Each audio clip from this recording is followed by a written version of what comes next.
2026 football বিশ্বকাপে 47 দল গিয়েছে বিশ্বকাপ জিততে, আর আর্জেন্টিনা এসেছে তাদের শিরোপা ধরে রাখতে। তাই তো এই চ্যালেঞ্জে আর্জেন্টাইন সমর্থকদের মাঝে একটু বাড়তি উন্মাদনা যোগ করেছে। তার সঙ্গে কাতার বিশ্বকাপে সৌদি আরবের সঙ্গে হার দিয়ে যাত্রা করার পর এবার আগ্রহের কেন্দ্রবিন্দুতে আলবিসেলেস্তেদের প্রথম ম্যাচ আলজেরিয়াকে নিয়ে।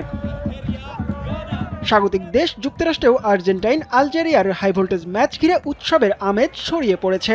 ম্যাচ ভেন্যু কানসাস সিটিতে নিউ ইয়র্কের ঐতিহ্যবাহী টাইমস স্কোয়ারে সমর্থকদের ঢল। হাজার হাজার সমর্থকরা নেচে গিয়ে স্লোগান দিয়ে মাতিয়ে রেখেছেন এই ঐতিহ্যবাহী স্থানটি। ডিফেন্ডিং চ্যাম্পিয়নদের সঙ্গে পাল্লা দিয়ে আলজেরিয়ান সমর্থকরাও টাইমস স্কোয়ারের দখল নিয়েছেন।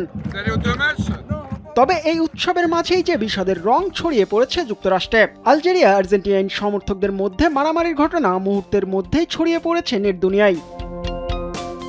ভিডিওতে দেখা যায় বিশ্বের অন্যতম ব্যস্ততম টাইমস স্কোয়ারের দু দলের সমর্থকরা একে অপরের সঙ্গে শুরুতেই তর্কে জড়িয়ে পড়েন, এরপর ধাক্কাধাক্কিতে লিপ্ত হন তারা।